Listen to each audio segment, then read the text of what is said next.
Education private limited வழங்கும் கிருபையின் நேரம். பழைய ஏற்பாட்டுல நம்ம பிதான்னு சொன்னா கூட கொஞ்சம் தள்ளி தான் நம்ம பார்ப்போம். ஆனா பயப்பட்டாங்க, பிதானா பட்சிக்கிற அக்கினி, எப்ப அங்க இதுக்கு போயிடக்கூடாது, தெய்வம் அடிச்சிரும், அது மாதிரி ஒரு பயங்கள் இருந்துச்சு.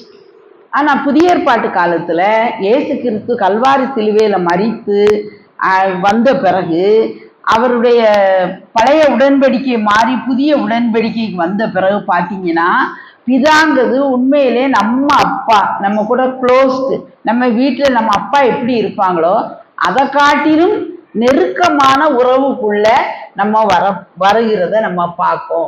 நிறைய இடத்துல நம்ம பார்க்கலாம். இப்ப இயேசு கிறிஸ்துவ நம்ம அப்பா அப்பான்னு சொல்லிக்கிட்டு இருக்கோம், ஏசப்பான்னு. ஆக்சுவலா இயேசு நமக்கு யாரு? அண்ணன், மூத்த அண்ணாச்சி. எங்க வீட்டுல எல்லாம் அண்ணன்னு சொல்ல மாட்டோம், அண்ணாச்சின்னு தான் சொல்லுவோம். மூத்த அண்ணாச்சி தான் இயேசு. ஆனா நம்ம அவர் என்ன சொல்லிக்கிட்டுதோம்? அப்பா அப்பாங்க. ஏன்னா அவர் தான் முதற் பேரா, ஒரே பேரான குமாரனா இருந்தாரு. இப்ப அநேக குமாரத்திகள் வந்தாச்சு. நம்ம எல்லாரையுமே பிதாவுக்கு குமாரத்திகள் வைக்கும்போது இயேசு கிறிஸ்து மூத்த சகோதரன். நம்ம லாங்குவேஜ்ல சொல்லிக்கலாம், நீங்க அண்ணன்னு சொல்லிக்கலாம், அண்ணாச்சின்னு சொல்லிக்கலாம், அப்படிதான் இருக்காரு. ஆனா அவர் கோவப்படல. ஏசப்பா ஸ்தோத்திரம்னு பாட்டு பாடுதோம், இருந்தாலும் கோவப்படாது. பெரிய பிதாவை நமக்கு அப்பாவா தந்தாச்சு. அவரை யாரும் பக்கத்துல கூட நெருங்க முடியாதான். ஒருவரும் சேரக்கூடாத ஒளியில் வாசம் பண்ணுகிற பெரிய கர்த்தர் பிதா, குமாரன், பரிசுத்த ஆவியானவரை நம்ம நம்புதோம். அந்த பிதா ஜோதிகளின் பிதான்னு பார்ப்போம். யாக்கோபு 1:17 பார்ப்போம். நன்மையான எந்த ஈவும் பூரணமான எந்த வரமும் பரத்தில் இருந்து உண்டாகி ஜோதிகளின் பிதாவினிடத்தில் இருந்து இறங்கி வருகிறது. அவரிடத்தில் யாதொரு மாறுதலும் யாதொரு வேற்றுமையின் நிழலும் இல்லை. அவர் ஜோதிகளின் பிதா. ஜோதி லைட், அப்படி பிரைட்னஸ், கண்ணு கூசுமா, பார்க்கவே முடியாதான், அவ்வளோ பிரகாசமான ஒரு தேவன். அந்த சேரக்கூடாத இடத்துல, உன்னத இடத்துல இருக்க பிதா நமது அப்பாவா என்ன செய்தாச்சு? மாறியாச்சு. நம்ம அப்பாட்ட என்ன கேட்போமோ, சிலருக்கு அப்பா அவ்வளோ ரொம்ப அன்பா இல்லை. இன்னைக்கு ஒரு சகோதரிகிட்ட பேசிக்கிட்டு இருந்தேன். சின்ன வயசுலேயே அவங்க அம்மா அவங்க அந்த பிள்ளைகிட்ட என்ன செய்ய மாட்டாங்க? பேசவே மாட்டாங்க. அவன் நம்மகிட்ட தான் அப்படி இருக்கான்னு நினைச்சுக்கிட்டாலாம். இப்பதான் கண்டுபிடிச்சிருக்காலாம், மற்ற சகோதரிகள்கிட்டையுமே இவங்க அப்படிதான் என்ன செய்தாங்க, ரொம்ப நெருக்கமான ஐக்கியத்துல இல்லை, ஏதோ ரொம்ப டிஸ்டன்ஸா கீப் அப் பண்ணி யாரோ எவரோ மாதிரி அம்மா அப்பா இருக்காங்கக்கா அப்படின்னு வருத்தப்பட்டு. அதே நேரம் எனக்கு மாமியார் திடீர்னு மம்மியா மாறிட்டாங்க, எனக்கு ரொம்ப உதவி செய்தாங்க, கர்த்தர் மாத்திருக்காரு. எதை சொல்லுதுன்னா, அதை பாப்பா என்ன சொல்றா, ஏசு கிறிஸ்து அந்த பிதாவை அப்பானே என்னால என்ன செய்ய முடியல, தியானிக்க முடியாத சூழ்நிலையில. ஏன்னா நம்ம அப்பா இப்படி தானே இருக்காங்க. அவங்க சரியான நேசத்தை காட்டலை, பாசத்தை காட்டலை, எப்படி இருக்கணுமோ அப்படி வாழலை. முந்தா நாள் எங்க தெருவில் பண்டிகை நடந்துகிட்டு இருந்தது. அந்த ஜனங்களுக்கு பெரிய கூட்டம், தெருவில் ஏதோ சத்தம் கேட்டுது. இந்த மாதிரி எங்கள் வீட்டு தெருவை ஒட்டுன வீடு தான். சத்தம் கேட்டது, ஏதோ அவங்க அந்த ஏதோ கும்மாலாம் அடிச்சுட்டு போறாங்க போல, அந்த ரொம்ப கெட்ட வார்த்தைகளா கேட்டுது. அவங்களுக்குள்ள ஏதோ சண்டை போடுறாங்கன்னு நினைச்சுக்கிட்டு இருந்தேன். திடீர்னு ஜன்னலை திறந்து பார்த்தா குறைஞ்ச வயசு பையன், 2 குட்டி பையங்க இருக்காங்க. ஜன்னலை திறந்து பார்த்தா என்ன பண்ணுதான், மனைவியுடைய கழுத்தை நெரிச்சு கொலை செய்திருவேன். நான் பெரிய கூட்டம் பார்த்துக்கிட்டு இருந்த எல்லாம் இந்த முதுமுன்னு ஓடியாச்சு. 1-2 பேர் அங்க நிக்காங்க. அந்த ஆளை யாராலையும் பிடிக்க முடியல. உன்னை கொலை செய்திருவேன்னு நிக்காரு. 2 பசங்களும் கதறுதான் அப்பா அப்பான்ட்டு. நான் ஜெபம் பண்ணிட்டு தைரியத்தை வரவழைச்சிட்டு நான் மெதுவாக வெளியே போய் அந்த பிள்ளைய பிடிச்சி அப்படி அணைச்சி வச்சுக்கிட்டேன். அந்த பண்ணிட்டு நான் கொஞ்சம் நேரம் அவன்கிட்ட பேசினேன். தம்பி, நான் ரொம்ப பண்டிகை நாளாச்சே, நீங்க ரொம்ப சந்தோஷமாலாம் மனைவி பிள்ளைகளோட இருக்கணும், ஏன் ரொம்ப தெருவில் சத்தம் கேட்ட மாதிரி இருந்தது? அப்படி ஃபுல்லி ட்ரங்க்டு. அவர் அந்த ட்ரங்கடா இருந்திருக்காருல, பக்கத்துல நிக்க முடியல, தள்ளாடுதார். அந்த பிள்ளை சொல்றா, வண்டியில நாங்க 2 வீலர்ல போய்கிட்டு இருந்தோம், ரொம்ப வண்டி மோசமாச்சுது, அதனால நாங்க இறங்கிட்டோம், கொஞ்சம் பொறுத்து போகலான்னு சொன்னோம், இவ்வளவுதான் நடந்ததுங்க. அந்த அன்பா பேசின உடனே பிறகு அவர் விட்டுட்டு போயிட்டாரு. நடந்தனாலும் பிள்ளைகள் வந்துருவாங்க, பிரச்சனை இல்லைன்னு கொஞ்சம் அன்பா பேசின உடனே இறங்குனாரு. அவர் வண்டி எடுத்து போனாரு. பிறகு அந்த பிரச்சனையை சால்வ் பண்ணி விட்டோம். அப்போ நான் எதுக்கு சொல்றேன்னா, அப்பா இதை மாதிரி அப்பா இருந்தால் அந்த பிள்ளைகளுக்கு எப்படி இருக்கும்? இன்னைக்கு அநேக குடும்பங்கள், அன்னைக்கு ஒரு கொலையிலிருந்து கர்த்தர் காப்பாத்தினாருன்னு நினைச்சிட்டேன். ஒரு அதுதான் நம்மளை வச்சிருந்திருக்காரு. சரி, இப்படிப்பட்ட ஒரு குடும்பம் கேட்டால் அநேக நேரங்கள் இப்படி நடந்துக்கிட்டு தான் இருக்கு. ஆனால் இப்படி இதை மாதிரிப்பட்ட சூழ்நிலை உள்ள குடும்பங்கள் எப்படி இருக்கும்? அப்பாவை எப்படி வச்சிருக்கோம்? அப்பானா எப்படி? அப்போ ஏசும் நமக்கு கிடைச்சி நம்ம ஏசப்பா ஏசப்பான்னு தான் சொல்லுவோம். அந்த அப்பாவும் இப்படி தான் போல, அவரை நெருங்க முடியாது. ஒரு முஸ்லீம் சகோதரர் ஒரு தடவை ஒரு நில விஷயத்தில் அவரோட எங்களுக்கு பழக்கம் ஏற்பட்டது. அப்போ அவர் பேசிக்கிட்டு இருக்கும்போது நான் ஆண்டவரை ரொம்ப இப்படி க்ளோஸ்டாக பேசி, ஐயோ அப்பா கடவுளை நம்ம நீங்கள் என்ன இவ்வளவு நெருக்கமாக பேசுறீங்க? நாங்களாம் அல்லனா ரொம்ப தள்ளிலாம் வச்சுருப்போம், ரொம்ப மரியாதைலாம் கொடுப்போம், நீங்கள் ஒரு ஆளுக்கு ஆள் பேசுகிற மாதிரிலாம் பேசுதீங்க அப்படின்னாங்க. உண்மையில என்னதுதான், நேருக்கு நேராக நம்ம அப்பாவை என்ன செய்ய முடியும்? பேச முடியும். அவர் பரலோகத்தில் இருக்கிற உங்கள் பிதா பூரண சர்க்குணராக இருக்கிறது போல நீங்களும் பூரண சர்க்குணராக இருங்கள், அப்பாவை மாதிரியே இருங்க. அதில் நிறைய காரியங்கள் நம்ம மத்தேயில பார்த்தோன்னா, சத்துருக்களை சிநேகி, அவர் நல்லோர் மேலும் தீயோர் மேலும் மழையை கொடுக்காரு, வெப்பத்தை கொடுக்காரு, எல்லாமே கொடுக்காரு. நீயும் பகைஞரே என்ன செய்யி? நேசி அப்படின்னு நிறைய கொடுக்காரு. மாதிரி அப்பா அப்பாங்கும் போது அவர் ரொம்ப தெய்வீக அன்புள்ள ஒரு தேவனாக இருக்கிறார். மத்தேயு 7:11 எடுத்தவங்க வாசிங்க.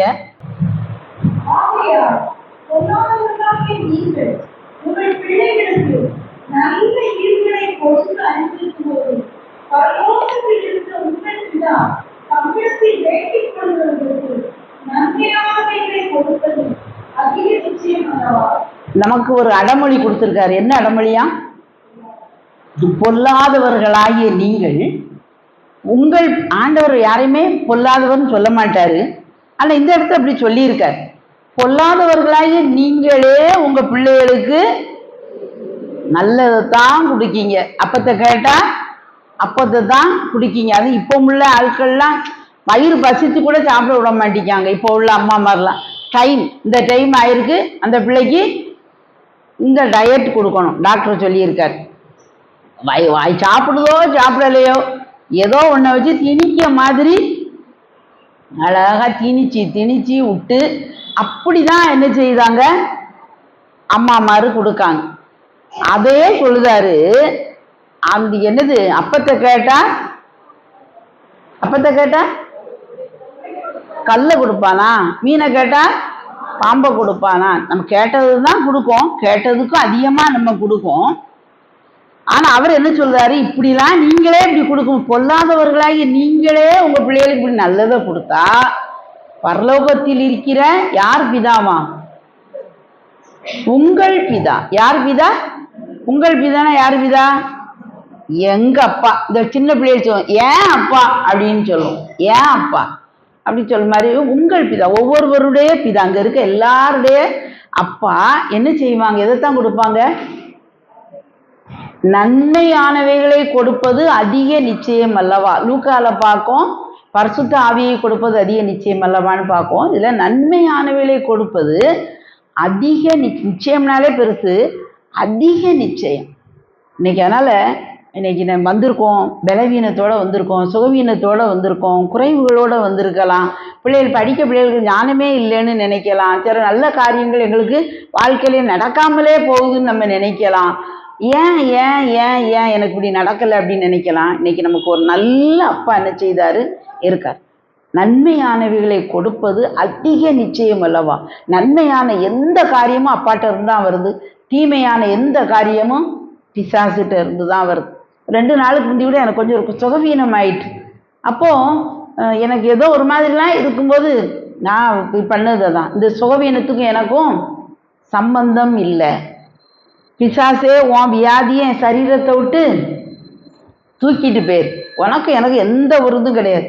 இது தேவன் தங்குகிற ஆலயம், அது எத்தனை வயதானாலும் புதுப்பிக்கிறதுக்கு அவரிடத்துல போதுமான கிருபை உண்டு. நான் கர்த்தருக்கு காத்திருக்கிற பிள்ளை, புது பலன் தான் அடைவேன். செட்டைகளை எடுத்து நான் என்ன செய்வேன்? எழும்புவேன், ஓடுவேன், பறப்பேன். நான் உன் காரியத்தில் இருக்க மாட்டேன். என் சரீரத்தை தொட உனக்கு உரிமையே கிடையாது. என்னை அவர் மீட்டுட்டார். அப்படின்னு சொல்லி அந்த விசுவாச அறிக்கை பண்ணி பண்ணி பண்ணி தான் நீ உங்கள் முன்னால் வந்து நிற்கி. மற்றபடி ஒருவேளை நார்மலாக ஏதோ ஒன்று இருந்தால் எப்போ உடனே பிளட் டெஸ்ட் எடுக்கணும். எனக்கு டாக்டர்லாம் அப்படி தான் அட்வைஸ் கொடுத்தாங்க. எங்கள் ஃப்ரெண்ட்ஸு இப்படி இருக்குதே என்ன செய்யணும்னு உடனே இது பயங்கரமான இது, உடனே போய் டாக்டர்கிட்ட போகணும், டெஸ்ட் எடுக்கணும், காலையிலே போயிடணும், சாயங்காலம் ரிப்போர்ட் வரும், இது அப்படி இருக்கலாம் இப்படி இருக்கலாம், உடனே முதல்ல பார்த்துடணும். அப்படியா, சரி எல்லா ஆலோசனையும் காற்றுல வாங்கி வச்சுக்கிட்டேன். பரலோக பிதாட்ட ஏத்தப்பா எல்லாம் இருக்கட்டும், நானே உன் பரிகாரியாகிய கர்த்தர்னு சொல்லியிருக்கேன். எகிப்தியருக்கு வரப்பண்ணின வியாதிகளில் ஒன்றே நான் வரப்பண்ண மாட்டேன்னு சொல்லிட்டீங்கன்னா எனக்கு நிச்சயமா வர முடியாது, எதுவும் என்னை தொட முடியாது. சொல்லிக்கிட்டே இருந்தேன். நான் சுகமானேன் நான் சுகமானேன் புண்ணியரின் காயங்களால், நான் சுகமானேன் நான் சுகமானேன் புண்ணியரின் காயங்களால், புண்ணியரின் காயங்களால். பலவீனன் நல்ல பலவீனன் நல்ல பலவானா இயேசு சொன்னார். பலவீனன் நல்ல பலவீனன் நல்ல பலவானான் இயேசு சொன்னார். பலவானான் இயேசு சொன்னார். இதைதான் அறிக்கை பண்ணிக்கிட்டே இருக்கணும். இன்னைக்கு நம்ம வாழ்க்கையில எல்லாருக்கும் கர்த்தருடைய பிள்ளைகள் ஆண்டவரை பற்றி தெரியும். இவ்வளோ வந்தும் சில கேடான காரியங்கள் நம்மளை தொடர்வது போல இருக்கலாம். நம்ம வாயில் என்ன அறிக்கை தான் வரணும்? நல்ல அறிக்கை வரணும். ஜீவன் உள்ள நாளெல்லாம் நன்மையும் கிருபையும் மட்டுமே என்னை தொடரும். எருசலேமின் ஜீவனுள்ள நாளெல்லாம் எருசலேமின் வாழ்வை காண்பேன், சமாதானத்தின் வாழ்க்கையை நான் காண்பேன். என் எல்லைகளில் கூக்குரலும் நாசமும் கேட்கப்படாது. என் அரங்கத்தில் சமாதானம் உண்டு, என் அரண்மனையில் சுகம் உண்டு. என் தேவன் வாசமாயிருக்கார், அப்பா இருக்காரு. என் தேவனுடைய வீடே இல்லாமல் வேறல்ல. வானத்தின் வாசல், அந்த ஏணியுடைய 2 எண்டும் முடிவும் ஒன்று நம்ம வீட்டுக்குள்ள வீடுன்னு வச்சுக்கிடலாம், உங்க சரீரத்தையும் வச்சுக்கிடலாம். இன்னொன்று அடுத்த எண்டு பரலோகம், அதுக்கு மேல இயேசு கிறிஸ்து பிதா மேல இருக்காரு. இங்க தூதர்கள், கோடிக்கணக்கான தூதர்கள் ஏறுவாங்களாம் இறங்குவாங்களாம், ஏறுவாங்களாம் இறங்குவாங்களாம். இப்போ இங்க நின்று ஒரு தெருக்கோடியில பார்த்தா கூட ஒரு ஆளை தெரியாது. ஆனா கோடிக்கணக்கான கிலோமீட்டருக்கு மேல இருக்க பிதாவை நம் கண்களால், சொந்த கண்களால் காண முடியும். நாத்தான்வேல்கிட்ட சொல்லுதார், இனி தேவதூதர்கள் ஏறுகிறதையும் இறங்குகிறதையும் இது முதல் காண்பாய் அப்படின்னு சொல்றார். அதனால அந்த கண்ணை நம்ம பார்க்கும்போது அவர் நல்ல தேவன் நம்ம கூட என்ன செய்தாரு இருக்கார். இப்படி இருக்க நீங்களும் நானும் குடும்பத்துல எந்த கவலையும் என்ன செய்யக்கூடாது, வைக்கக்கூடாது. கவலை வரலாம், பிரச்சனை வரலாம், அப்போ உடனே சொல்லிடணும், இந்த பிரச்சனை ஆண்டவரே இவங்க எனக்கு இப்படி தொந்தரவு கொடுக்காங்க, இது எனக்கு கொஞ்சம் கஷ்டமா இருக்கு, இதை நீங்க பார்த்துக்கிடுங்க. இந்த அம்மா சொன்ன வார்த்தை எனக்கு ரொம்ப வேதனையா இருக்குது, இதை நீங்க கொஞ்சம் பார்த்துக்கிடுங்க. இந்த பிரச்சனை எனக்கு எழுதி விட்டுக்கிட்டு இருப்பாங்க, இந்த எழுதுற காரியம் எனக்கு மனசுக்கு கஷ்டமா இருக்கு, நான் பதிலுக்கு எழுத வேண்டியதெல்லாம் இருக்கு, கஷ்டமா இருக்கு, நீங்க பார்த்துக்கிடுங்க. கர்த்தர் என்ன செய்வாரு? கட்டாயமா நம்மளுக்கு பதில் தருவார். அவர் சொல்லியிருக்காரு, நீங்கள் எதுக்கெல்லாம் கவலைப்படலான் இருக்காரு? ஒரு காரியத்துக்கும் கவலைப்படக்கூடாது, வட்டம் போட்டுக்கிடுங்க, ஒன்றுக்கும் கவலைப்படாம. எனக்கு அதுக்கு சோர்வா இருக்கு, எனக்கு இது நடக்காதனால கஷ்டமா இருக்கு, இது பண்ணாததுனால ஒரு மாதிரி இருக்கு, என்னை இப்படி கொண்டு போய் பணி செய்த இடத்துல தூரத்துல என்னை பணிக்கு போட்டாங்க, அது சிரமமா இருக்கு, எதுக்குமே என்ன செய்யக்கூடாது, கவலைப்படக்கூடாது. எனக்கு கூட கொஞ்சம் தூரத்துல கொஞ்சம் போட்டு விட்டாங்க டியூட்டி, கஷ்டமா இருக்கேன்னு நினைச்சுக்கிட்டு இருந்தேன். ஆனா அங்க பாருங்க ரொம்ப அருமையான ஆட்களை வேலை செய்ததுக்கு வச்சிருந்தார். போனதுதான் தெரியும், எல்லாம் அம்மா அம்மா அம்மான்னு எனக்கு உதவி செய்த நல்ல ஆட்கள். பக்கத்துல இருந்தா கூட இப்படி நல்ல ஆட்கள் கிடைச்சிருக்க, நம்ம தான் வந்து கஷ்டப்பட்டுக்கிட்டு இருந்திருக்கோம். தேவன் செய்ததெல்லாம் நன்மைக்கா இருக்கும், பார்த்துக்கிடுங்க. எதனாலும் ஒரு சிடுமூஞ்சி மாதிரி அது வேண்டாம் இது வேண்டாம், அது நல்லா இல்லை இது நல்லா இல்லை, இதுல உப்பு இல்லை இதுல உரைப்பு இல்லை அது இல்லை, அப்படியே நம்ம சொல்லாம எல்லாவற்றிற்காகவும் நம்ம நன்றி சொல்லி சந்தோஷமா நம்ம என்ன செய்யணும் இருக்கணும். மன மகிழ்ச்சி நல்ல மருந்து. அத மாதிரி வேற ஒன்றும் ஒர்க் அவுட் ஆகலை. ஒவ்வொருத்தரும் இப்போ அதை கண்டுபிடிச்சிட்டு என்ன பண்ணிட்டு இருக்காங்க, மற்ற மார்க்கத்தார் எந்த மருந்தை கொடுத்தாலும் இதை சந்தோஷத்தோடு சாப்பிடு, இதை நம்பிக்கையோட சாப்பிடு, அப்படி இப்படின்னு அவங்க என்ன செய்துக்கிட்டு இருக்காங்க, சொல்லிக்கிட்டு இருக்காங்க. ஆக இன்னைக்கு நமக்கு நல்ல அப்பா இருக்காங்க, நல்லது தான் தருவாங்க. நம்ம அப்பா கிட்ட காரியம் எதையும் நமக்கு என்ன செய்ய மாட்டாங்க, தரவே மாட்டாங்க. அந்த நம்பிக்கை இருக்கா? அப்போ நம்ம கவலைப்படுவோமா, முகத்தை தொங்கப்படுவோமா, நம்ம குடும்பத்தில் கவலை இருக்குமா? ரொம்ப சந்தோஷமா இருப்போம். ஒருவேளை நம்ம அப்பா, உங்க வீட்டில் இருக்க கணவர், உங்க தலைவர், வீட்டு தலைவர் குடிக்கவரா, கோபக்காரரா, சிடுமூஞ்சியா, ஒன்றுக்குமே ஆகாத ஒரு மனுஷனா, சம்பாதிக்க முடியாதவரா, சுகவீனமா, எப்படி அவர் மோசமா இருந்தா கூட கர்த்தர் எல்லாத்தையும் என்ன செய்வாரு, அவரை மாற்றி போடுவார். அவருக்கு ஒரு நல்ல ஆளுகைய கொடுப்பார். நல்ல ஒரு குடும்ப தலைவரா கணவர் என்ன செய்வாரு, எடுத்து நிறுத்துவார். நம்ம தான் அவங்கள என்ன செஞ்சுட்டே இருக்கணும், என்கரேஜ் பண்ணிக்கிட்டே இருக்கணும். நீங்கள் தான் வீட்டுக்கு தலை, உங்களால் முடியும் அப்படின்னு நம்ம ஒரு அன்பு செலுத்துங்க. எல்லா காரியங்களும் என்ன செய்யும், மாறிப்போம். இன்னைக்கு அவங்கள பார்த்து நம்ம வாழ்க்கையை சோர்ந்து போக வேண்டாம். ஒருவேளை வீட்டில் உள்ள ஒரு நல்ல தலைவராக இல்லாட்டா கூட நம்ம அப்பா ரொம்ப ரொம்ப ரொம்ப ரொம்ப நல்லவர், அன்புள்ளவர். இருக்கோ இல்லையோ கர்த்தர் நல்லவர், பெரியவர்.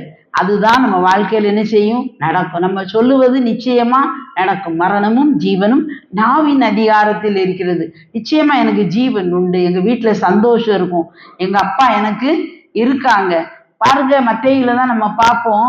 அந்த என்னது ஆண்டவர் சொல்லுவாரு, குருவி இதெல்லாம், காகம் இதெல்லாம் பார்க்க சொல்லுவார். எதுக்கா? அது என்ன செய்யாதான், விதைக்காதான், அறுக்காதான், சேர்த்து வைக்காதான். ஆனாலும் அவைகளை தேவன் என்ன செய்வாராம், பிழைப்பூட்டுதார். நம்மளாம் என்ன செய்தோம், விதைக்கும், அறுக்கும், சேர்த்து வைக்கும், நம்ம பிள்ளைக்குங்கோ எல்ஐசி போடணுங்கோ, ஸ்டேட் பேங்க்ல அதை போடணுங்கோ, எல்லாம் செய்தோம். ஏன், நம்ம வாழ்க்கைக்காக செய்தோம். ஆனா இது ஒண்ணுமே செய்யாத காகத்துக்கு கர்த்தர் என்ன செய்தாரு, சத்தம் சாப்பாடு கொடுக்காரு. கூப்பிடுகிற காக்கை குஞ்சுகளுக்கும் சத்தம் கொடுக்கறது யாரு, யாரு? உங்கள் பிதா. உங்கள் பிதா தான் சொல்ல வரேன். அப்பா, நம்ம அப்பா தான். நம்ம வீட்டுல தான் எல்லாத்துக்கும் சாப்பாடு ப்ரிப்பரேஷனே நடக்கு. அப்போ நமக்கு சாப்பாடு இல்லாம போகுமா? அடுத்த நேரம் நான் என்ன செய்ய, என் பிள்ளை படிப்புக்கு என்ன செய்ய, இன்னைக்கு கடன்காரன் வந்துடுவானே, இது என்னது இல்லாமல் குழுவுக்கு நான் அந்த இது எடுத்திருக்கேனே, இதை செய்ய முடியலையே, அதை செய்ய முடியலையே, நம்ம அப்படிலாம் நம்ம நினைச்சுக்கிட்டு. இன்னைக்கு ஆண்டவர் சொல்லுதாரு, உங்களை எல்லாம் தெரிஞ்சு வச்சுருந்தார், ரிமைண்ட் பண்ணுதார், ஞாபகப்படுத்த. காக்காவுக்கே உன் வீட்டில் இருந்தான் சாப்பாடு போகுது, முழு உலகத்துக்குமே. நம்ம உங்கள் பிதா, அது என்ன அழகா, காக்காவுக்கு அப்பா கிடையாது. அவர் யார் அப்பா? நம்ம அப்பா. நம்ம அப்பா காக்காவுக்கு சாப்பாடு கொடுக்காரு. அப்போ உங்களுக்கு தருவாரா, தரமாட்டாரா? பிள்ளைகள், வாலிப பிள்ளைகள்லாம் உட்காந்துருக்கேன், எனக்கு அந்த சுடிதார் இல்லை, எனக்கு இது இல்லை, அவளே மாதிரி எனக்கு ட்ரெஸ் வாங்கினது 1000 ரூபாயா, அது எங்கள் அப்பாட்ட 100 ரூபாய் கேட்க முடியாது, அவர்கிட்ட என்ன தண்ணி வண்டி நான் வாங்க முடியாது, இது ட்ரெஸ்ஸில் அது இல்லையே இதுலேயே நம்ம நினைக்கலாம். அவர் சொல்றாரு, அதே இதில் மத்தியில் நீங்கள் வந்து பார்த்தீங்கன்னா என்ன சொல்வார், காகங்களை கவனித்து பாருங்கள். மறுபடியும் என்ன சொல்வார், காட்டு பூக்களை போய் பாரும்பார். காட்டுப்பூ என்ன செய்யும், அந்த பூவை எடுத்து என்னைக்காவது பார்த்துருக்கோமா? அழகா மஞ்சள் கலர்ல இருக்கும், உள்ள பார்த்தீங்கன்னா வைலட் கலர்ல சென்டர்ல இருக்கும். ஒவ்வொரு பூவும் பார்த்தீங்கன்னா காட்டுப்பூ கூட அவ்வளோ அழகா என்ன செய்யும், ரொம்ப அருமையா என்ன செய்யும் இருக்கும். அவர் அதையும் என்ன செய்தாரா, நம்ம அப்பா உடுத்து விக்காரு. சாலமோன் முதலாய் தன் சர்வ மகிமையிலும் அவைகளில் ஒன்றை போலாயிலும் உடுத்தி இருந்ததில்லை. இன்றைக்கு இருந்து நாளைக்கு அடுப்பிலே போடப்படுகிற காட்டு புல்லுக்கு ஆண்டவர் என்ன செய்தாராம், இப்படி உடுத்து விற்கார். அப்போ உடனே நான் உடுத்து விற்பேனா, உடுத்திக்க மாட்டேனா? நம்ம அதெல்லாம் மறந்துருந்தோம். ஒரு பிசாசுன்னு ஒரு பயம் இருக்கான். அவன் என்ன செய்திருந்தான், அவரவர் இருதயத்துக்குள்ள அப்படி எப்படி போய் ஏறி உட்கார்ந்துக்கிடுது. உட்கார்ந்துட்டு அது ஒரு கவலைங்க ஒன்றை கொடுத்துருது. அந்த கவலை, வீண் கவலை உனக்கு எதற்கு, ஜபம் செய்ய தெரியும் போது தோமாவை போலல்ல இயேசுவை நம்பீரு, வீண் கவலை கவலை கவலை கவலை நன்றாய் ஜெபி. அப்பாட்ட ஜெபிக்கிறதுங்கிறது ரொம்ப பெரிய கஷ்டமான காரியம் இல்லை. ஜெபிக்கிறது அப்பாட்ட பேசுது. அப்பா நான் உங்க முகத்தை பாக்கேன்ப்பா, இந்த பிரச்சனை நீங்க இப்படி சொல்லியிருக்கீங்க ஆண்டவரே, வசனத்தை கையில தூக்கி வைங்க. ஆனா நான் அதை மாதிரி இல்லையே, எனக்கு மோசமா இருக்குது, என் சூழ்நிலைய மாத்துங்க, எனக்கு ஞானத்தை தாங்க, நல்ல படிப்பை தாங்க, எங்க வீட்டுல கடன் இருக்கக்கூடாது. நாங்க மற்றவங்களுக்கு என்ன செய்யணும்? கொடுக்கணும். எப்போ நம்ம கொடுக்க ஆரம்பிக்கமோ அப்பதான் நம்மளுக்கு எதுவும் என்ன செய்யும்? கிடைக்கும். சின்ன பிள்ளைகள அவங்களுக்கு ஏதோ 10 ரூபாய் தான் கிடைக்கும். அதுல ஒரு கஷ்டப்பட்டவங்களுக்கு 2 ரூபாயோ 3 ரூபாயாவது என்ன செய்யணும்? கொடுக்கணும். இறைக்க கிணறு தான் ஊறும், மற்றபடி அப்படியே தான் இருக்கும். எடுக்க எடுக்க எடுக்க தான் குறையாது. ஆக நம்முடைய வாழ்க்கையில சிம்பிள் ட்ரூத்து தான். நம்ம எத்தனை தடவை கேட்டாலும் அநேக முகம் வயதான உடனே என்ன செஞ்சிருது? இன்வெர்டட் சீயை மாத்தி போட்ட மாதிரி அப்படி வாயெல்லாம் பாருங்க, வயது ஏற ஏற சின்ன பிள்ளைகள் வாய் இப்படி இருக்கும், சிரிச்ச முகமா இருக்கும், சிரிச்சுக்கிட்டே தான் இருக்கும். ஏற ஏற கவலைப்பட்டு கவலைப்பட்டு கவலைப்பட்டு அப்படி முகமெல்லாம் தொங்க ஆரம்பிச்சு. இன்னைக்கு ஆண்டவர் தொங்குத முகங்கள் எல்லாம் மலர்ச்சி அடைய பண்ணுதார். அதுதான் இன்னைக்கு வந்திருக்கோம். மனமகிழ்ச்சி நல்ல மருந்து. முக மலர்ச்சி, மனமகிழ்ச்சி முக மலர்ச்சியை தரும். Face is the index of the mind. மனசு எப்படி இருக்கணும்? எனக்கு நல்ல அப்பா இருக்காங்க, எனக்கு எல்லாத்தையும் தருவாங்க, என்னதுனாலும் சரிதான். நில பிரச்சனையா, வீட்டு பிரச்சனையா, கடன் பிரச்சனையா, அது எதுவா இருந்தாலும், பிள்ளைகளை பற்றிய பிரச்சனையா, எந்த பிரச்சனைனாலும் சரி நிச்சயமா அவர் எனக்கு என்ன செய்வாரு? சால்வ் பண்ணுவார். அது நடக்கலைன்னு உடனே கோபத்துல அப்படி கத்தாம, ஆண்டவரே எனக்கு இது பிரச்சனை இருக்கு, நான் உங்ககிட்ட வாரேன், என்னை நீங்க சந்தோஷமா பாதுகாத்துடுங்க. அதிக நிச்சயம் அல்லவா? நன்மையானவைகளை தருவது அதிக நிச்சயம். அதிக நிச்சயம் நிச்சயமா நடக்கும். கடைசி காலத்துல நம்ம இருக்கோம், அங்க அப்படி நடக்கு. கையில தூக்கி வச்சுக்கிட்டு ஒரே நெகட்டிவ் தான். அவன் அப்படி போயிட்டான், இவன் அப்படி போயிட்டான், அந்த வீட்டுல இப்படி, இந்த வீட்டுல இப்படி, அது இப்படி இப்படி நம்ம பேசிக்கிட்டே இருந்தோம்னா நம்மளும் என்ன செஞ்சிருவோம்? விழுந்து போயிடுவோம். நம்ம எழும்ப முடியாது. இன்னைக்கு உலகத்துக்கு இன்னைக்கு ரொம்ப தேவை ஒரு விடுதலை, ஒரு வெளிச்சம். இதோ இருள் பூமியையும் கார் இருள் ஜனங்களையும் மூடும், ஆனாலும் உதிக்கிற உன் ஒளியினிடத்திற்கு ராஜாக்களும் பூமியின் மேன்மக்களும் ஓடி வருவாங்க. வயசெல்லாம் பார்க்க மாட்டாங்க. அவங்களுக்கு விடுதலை யார்கிட்ட தான் இருக்கு? நம்மகிட்ட தான் இருக்கு. நம்மளும் அந்த இருளு அந்த அப்படி வந்து அவர் எல்லாம் சொல்லிட்டாரு. கடைசி காலத்துல பஞ்சம் வரும், பூகம்பம் வரும், இதெல்லாம் நடக்கும், சுனாமி வரும், கடல் அலை சமுத்திரங்கள் முழக்கமா இருக்கும், இதெல்லாம் நான் வருது சம்பவிக்க வேண்டியதுதான். ஆனால் நீ கவலைப்படாத, உன் தலையை நிமிர்த்தி நட அப்படிங்கிறார். இன்னைக்கு எல்லாம் தொங்கி வேதனையில அப்படி ஆயிருமோ, இப்படி ஆயிருமோ, அந்த கேன்சர் வந்துருமோ, இந்த புண்ணு வந்துருமோ, இப்படி ஆயிருமோ, நம்ம சாப்பிடுறதே விஷம் தானே. அவர் சொன்னார், அப்பத்தையும் தண்ணீரையும் ஆசீர்வதிப்பேன், வியாதியை உன்னை விட்டு விளக்குவேன். நேற்று ஒரு அம்மா சொல்லிக்கிட்டு இருக்காங்க, ஐயோ நம்ம சாப்பிடுற சாப்பாடு எல்லாமே சத்தா இருக்கிறதுக்கு பதிலாக விஷமா இருக்கு, ஃபார்மலின்ங்கிறது ஒன்றை கொண்டு போய் போட்டுருதான், அதில் போட்டு 3 மாதம் வரைக்கும் கறி கெடாமல் இருக்குது, ஃபாரின் மாதிரி தான் இன்னும் கறியெலாம் வரும், அந்த கீரைகள் எல்லாம் அதை தெரிச்சிருந்தாங்க, அப்படி ஃப்ரெஷ்ஷாக இருக்குது, விஷத்தை தான் நம்ம சாப்பிடுதோம், இப்படி ஆகிட்டோமே அப்படின்னு வருத்தப்படுதாங்க. அப்போ தான் எனக்கு ஒரு மாதிரி என்னடா ஆமாம், அப்போ தான் வசனம் கிடைச்சிது, அப்பத்தையும் தண்ணீரையும் ஆசீர்வதிப்பேன், வியாதியை உன்னை விட்டு விளக்குவேன், சாவுக்கு ஏதுவான ஒன்றை குடித்தாலும் ஒன்று தேவ பிள்ளைகளாய் நம்மளுக்கு ஃப்ரெஷ் கிருபை, புது கிருபை, புது சாப்பாடு, சுட சுட சாப்பாடு, எவ்வளவு மோசமாக கிடந்தாலும் சரி கர்த்தர் நம்மளுக்கு கொடுக்க ஆகாரம் ரொம்ப நல்லா இருக்கும். அவர் கடற்கரையில் உட்கார்ந்துக்கிட்டு என்ன பண்ணாரு? பின்வாங்கி போன சீஷர்களுக்கு அழகா பொறிச்சு சுட சுட என்ன செஞ்சிருந்தாராம்? அப்பத்தையும் மீனையும் கொடுத்தார். இன்னைக்கு அந்த ஆண்டவர் கடற்கரையில அன்போடு அப்பாவா நம்மகிட்ட என்ன செய்தாரு? ஒவ்வொரு குடும்பத்திலையும் இருக்கார். இந்த விசுவாசம் இருக்கும்போது எந்த குடும்பத்திலையும் கண்ணீர் இருக்காது, கவலை இருக்காது, சந்தோஷம் இருக்கும். நீதிமானின் கூடாரத்துல ரட்சிப்பின் கம்பீர சித்தம் நெடுந்தூரம் என்ன செய்யும்? கேட்கும். என்னடா இப்படிலாம் பிரச்சனை இருக்கு, இவங்க வீட்டுல என்ன இப்படி ஆடி பாடுதாங்க, ஆடி பாடிக்கிட்டே இருப்போம். கடைசியில் அது என்ன செஞ்சிரும்? அலைன் ஆயிரும். ஒரே லைனுக்குள்ள நம்ம போற சந்தோஷத்துக்குள்ள குடும்பமே என்ன செஞ்சிரும்?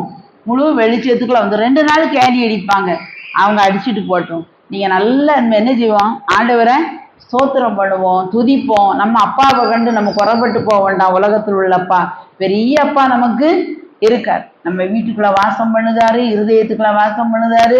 அவர் ஒரு குறையும் வைக்க மாட்டார். பிசாசு என்ன சொன்னா அது அப்படிதான் குறைதான் இருக்கும், குறை வரலாம், அது நீடித்து தொடர்ந்து வர முடியாது. வந்த மாதிரி என்ன செஞ்சிடும், போயிடும். பேதுருவின் மாமிக்கு காய்ச்சல் இருந்தது, தொட்டாரு, உடனே சுகமாயிட்டு. கண்ணு தெரியாம இருந்தாங்க, தொட்டாரு, சுத்தமாயாச்சு. சூம்பித்தான் இருந்தா கை சரியாயிட்டு. கூனியா தான் இருந்தாங்க, ஆண்டவர் தொட்டாரு, சுகமாயி. இன்னைக்கு இந்த இடத்துக்கு நம்ம வந்திருக்கோம். அதனால இன்னைக்கு இருதயத்தை நேரம் ஆயிட்டு கண்களை மூடுவோம், கர்த்தரை நோக்கி நம்ம பார்ப்போம். நன்மையானவர்களை தருவது அதிக நிச்சயம் அல்லவா? இன்னைக்கு பிசாசு நம்மளை விட்டுட்டு வேண்டாத கவலை, வீண் கவலை, வீண் பாரம், இருதயம் எல்லாம் அப்படி தொய்ந்து சோர்ந்து. எத்தனை முறை இந்த பிரசங்கத்தை கேட்டிருக்கோம்.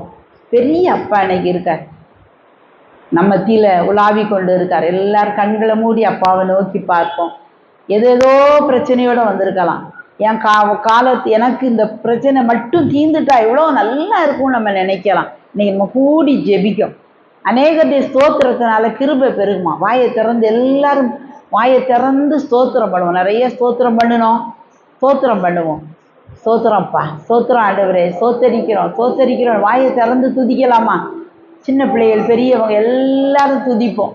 கர்த்தர் உண்மையில பெரிய அற்புதங்களை இன்னைக்கு செய்வார். கூனி போய் இருக்கலாம், உங்க கூண்களை நிமிர்த்தி விடுவார். கடனோடு இருக்கலாம், கடனை நிமிர்த்தி செய்தார். வாயை திறந்து அப்பாட்ட கூசாம கேட்கலாம். எந்த மனுஷர்கிட்டையும் உங்க குறைய சொல்லாதங்க, அவர்கிட்ட போய் எல்லாத்தையும் சொல்லுங்க. அவர் உங்களை விசாரிக்கிறவரானபடியால் எல்லா கவலைகளையும் வச்சிடலாம். ஆண்டவரே, நெடுநாளா இருக்கலாம். எனக்கு ஒரு பிள்ளை பேசிக்கிட்டு இருந்தா, 10 வருஷமா எனக்கு பிள்ளை இல்லாம இருந்தேன்க்கா, என் நம்பிக்கையே அற்று போச்சு. எதிர்பாராத விதமா ஆண்டவர் எனக்கு பையனை கொடுத்தார். இத்தனை வருஷமா நாங்க வீடு கட்டாம நாங்க இருந்தோம், சூழ்நிலையே இல்லை. ஆனா ஆண்டவர் எங்களுக்கு உதவி செய்தார். நான் கர்த்தரை நம்ப ஆரம்பிச்சோம், அப்பாவா நாங்க வச்சுக்கிட்டோம். கவலைப்படாதங்க. முதல்ல கவலைப்படும் போது நம்முடைய ஆற்றல்கள் எல்லாம் அதுல போயிருது, நம்முடைய ஃப்ரெஷ்னஸ் எல்லாம் போயிருது. தேவன் நம்ம கூட இருக்கும்போது நம்மளை இளமையாக்குதாரு, புதுமை தன்மை எல்லாம் மறையுது, நமக்கு தெம்ப தாராரு, நல்ல கிருபைகளை ஊற்றுதாரு, நல்ல ஞானத்தை கொடுக்காரு, குடும்பத்தை நடத்த ஞானத்தை கொடுக்காரு. ஆண்டவர்கிட்ட கேட்போம், சோத்திரம்ப்பா சோத்திரம், என்னோட என்னதான் இருந்தாலும் சரி அவர்கிட்ட வாயை திறந்து கேளுங்க. அதிக நிச்சயம். சத்துருக்களை நேசிக்க முடியல ஆண்டவரே, எனக்கு கிருபைகளை தாங்க. சிலருக்கு வீண் பெருமைகள், நான் படிச்சிருக்கேன், நான் பதவியில இருக்கேன், நான் பட்டம் வாங்கியிருக்கேன், என் குடும்பம் அப்படி, என் கோத்திரம் அப்படி, எல்லாத்தையும் துரத்திக்கு போடுவோம். அப்படி இருக்கவங்கள கர்த்தர் பயன்படுத்தவும் முடியாது, பேசவும் முடியாது, ஒண்ணு செய்யவே முடியாது அவரால். பெருமை உள்ளவர்களுக்கு தேவனால எதிர்த்து தான் நிற்க முடியும். தாழ்மை உள்ளவர்களுக்கு கிருபை அளிக்கிற தேவன் இருக்கார். தாழ்த்தி பரலோக தேவனை அன்போடு நம்ம பார்ப்போம். அவர் நேசிக்கார், அவர் நம்மளை அணைத்து கொள்கிற தேவனா இருக்கார். இன்னைக்கு எனக்கு அப்பா இல்லையே, அனாத மாதிரி இருக்கேனே, எனக்கு மாமா இல்லை, மாமனார் இல்லை, மாமியார் இல்லை, அப்பா இல்லை, அம்மா இல்லை, சகோதர சகோதரிகளும் என்னோடு நல்ல உறவுல இல்லை, அனாதையை போல நான் இருக்கேன், தெரு நாய் போல நான் வாழ்ந்துகிட்டு இருக்கேன். எனக்கு ஒரு அவசரத்துக்கு உதவி செய்ய ஆள் இல்லை, ஒரு சின்ன அடைக்கலத்துக்கு கூட எனக்கு ஒரு ஆள் இல்லை. எத்தனையோ பேர் இருந்தாலும் கூட இருதயத்துல ஒரு ஆர்ஃபன், ஒரு அநாத மனப்பான்மை இருக்கு. இயேசுவின் நாமத்தினாலே இந்த நேரத்தில் அப்படிப்பட்ட அநாதை மனப்பான்மை மறைவதாக. எனக்கு உதவி செய்கிற தகப்பன் உண்டு, என்னை பூரணமாய் நேசிக்கிற அப்பா உண்டு. நான் குட்டி பிள்ளையா இருக்கும்போது எப்படி நேசித்தாரோ அதே போல இன்னைக்கு நேசிக்காரு. என் கண்ணில் கண்ணீர் வடிய விட மாட்டார். எனக்கு சாப்பாட்டு ஆகாரத்தை எனக்கு ஊட்டிக்கிற தேவன் உண்டு. காகத்துக்கே குடிக்கிற தேவன் எனக்கு நிச்சயமா நல்லா போஷிக்கிற அப்பா இருக்காரு. அவரை நான் உயர்த்திக்கிட்டே இருப்பேன். அது ஒண்ணுதாமா வேணும். வாயை திறந்து துதிச்சுக்கிட்டே இருப்பேன். என்ன பாட்டு தெரியுமோ, எப்படி சத்தம் இருக்குமோ அதை பற்றி கவலைலாம் இல்லை. துதிப்பேன் துதிப்பேன் துதித்து கொண்டே இருப்பேன், துதிப்பேன் துதிப்பேன் துதித்து கொண்டே இருப்பேன். அல்லேலூயா ஆனந்தமே, அல்லேலூயா ஆனந்தமே,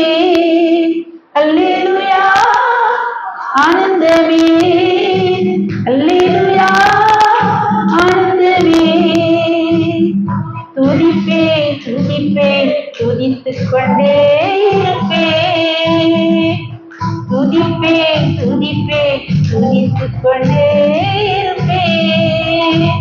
துதிக்க துதிக்க துதிக்க தேவ பிரசன்னம் ஒவ்வொரு குடும்பத்துக்களையும் அவ்வளவு ராஜாவே இந்த நேரத்துல ஒவ்வொருவர் உள்ளத்திலும் ஒவ்வொருவர் இல்லத்திலும் தேவ பிரசன்னம் இறங்கி வரட்டப்பா. அலையறையாய் புரண்டு போகட்டும். எங்களுக்கு ஒரே ஒரு தகுதி, வாயை திறந்து துதிக்க மட்டும்தான் முடியும்.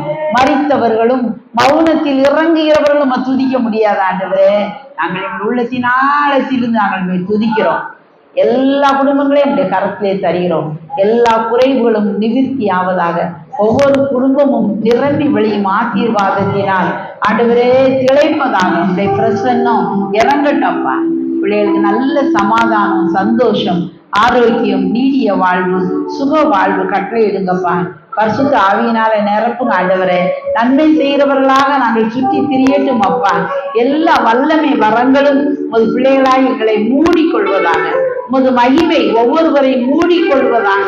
நாங்கள் அல்ல, நீங்களே பிரதிபலிக்கட்டும். பரலோகத்தில் இருக்கிற எங்கள் பிதா பூரண சர்க்குணராய் இருப்பது போல நாங்களும் எல்லாவற்றிலும் பூரண சர்க்குணராய் இருக்க எங்களுக்கு உதவி புரிந்ததற்காக உமக்கு நன்றி. எல்லா துதிக்கான மகிமையும் பிதாவாகி உமக்கே நாங்கள் தருகிறோம்ப்பா. இந்த ஜீசஸ் கால்ஸ் பிரேயர் மையத்தை ஆசீர்வதியும். இதை நடத்துகிற சகோதரி ஜெசி அவருடைய குடும்பங்களை ஆசீர்வதியும். இதை எடுத்து செய்கிற ஒவ்வொருவர் மேலும் அது கிருபையும் இரக்கமும் இருப்பதாக. இங்க வந்திருக்கிற ஒவ்வொருவர் மேலும் அது ஆசீர்வாதம் பொங்கி வழிவதாக. இயேசுவின் நாமத்தில் ஜெபிக்கிறோம் நல்ல பிதாவே. ஆமென் ஆமென்.